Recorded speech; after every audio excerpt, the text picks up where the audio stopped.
C'est rare que je commence comme ça. Tant je préfère souvent parler un peu de moi, dans mes intros. Mais là, c'est les pattes.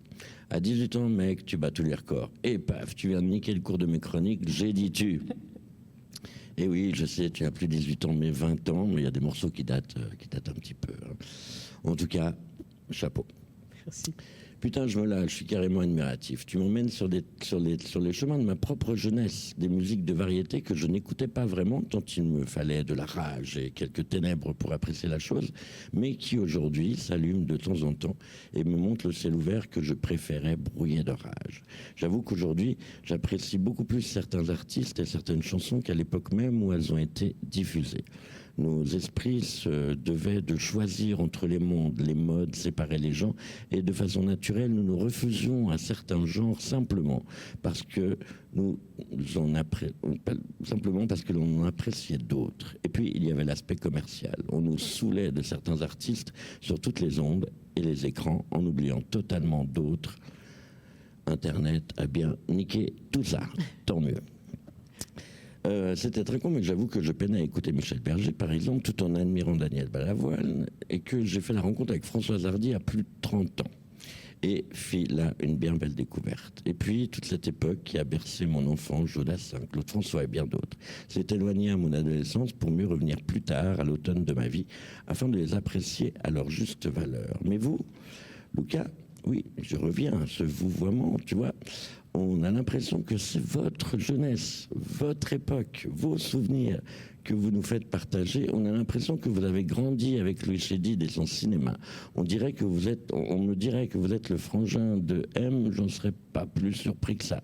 Mais attention, vous n'êtes pas à la façon de ces scientifiques qui veulent faire renaître les mammouths à une époque où l'on peine à garder nos éléphants vivants, un artiste qui déterre les morts et les ressuscite, mais plutôt quelqu'un qui vient flirter avec leur mémoire et engager un dialogue avec eux.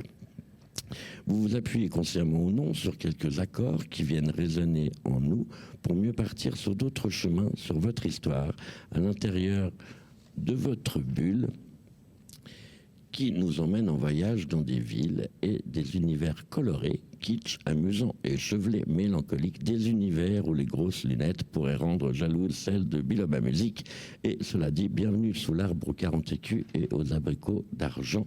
Je parle et j'en oublie la politesse. Alors bon, je me suis posé une question.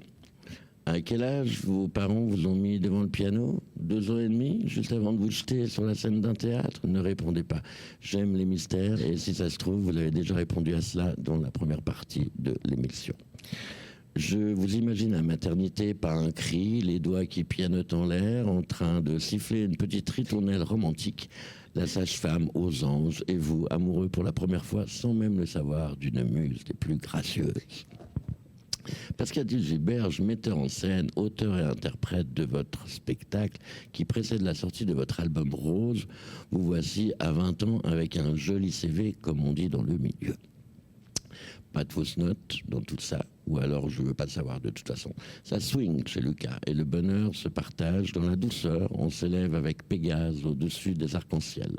Je vous verrai bien vous envoler accroché à un paquet de ballons de baudruche de toutes les couleurs. Tiens, dans votre costard fuchsia, on domestique aussi les licornes et le soleil brille dans les yeux de l'enfant. Il y a le sourire aussi, ironique et partageur, la drôlerie qui nous cache peut-être quelques larmes.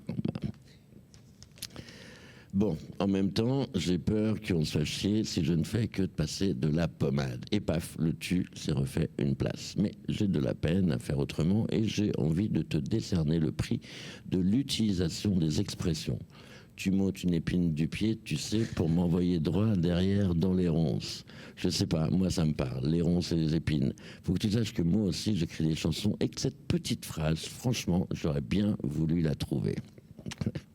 Et la nuit, tous les chats sont gris, et tout ça, mais je vais pas tout dévoiler, il faut écouter les gens. Ça vaut le coup. Bon, monsieur Léon, le monde va mal, et vous n'en dites rien. Ne serait-ce pas là votre révolte? Pas de colère, pas de violence, peut-être parce qu'il y en a assez comme ça partout. Parlez du cœur, du souvenir, la nappe à carreaux rouges et blancs. Même dans les villes, parlez du cœur des villes, Rome, Paris, les rues prennent des couleurs, on y meurt, on y vit. Il y a toujours un refuge et tant de réfugiés, oui, bien sûr. Les mêmes qui seront plus sensibles au cœur des autres qu'à leur mépris pour le monde qui les entoure. Le mot courage prend sa racine avec le cœur et je pense que vous n'en manquez pas. Alors voilà, on est dimanche, c'est le soleil aujourd'hui, le jour du solo et du silence, la page blanche se remplit. J'ai écrit ces mots accompagnés des vôtres, dans la douceur, les rimes riches qui dansent sur les mélodies roses et variées. C'est une joie réelle d'avoir partagé ces instants, alors ni une ni deux. Je te souhaite le meilleur sous un ciel de couleur. Bonne route à toi, Luca.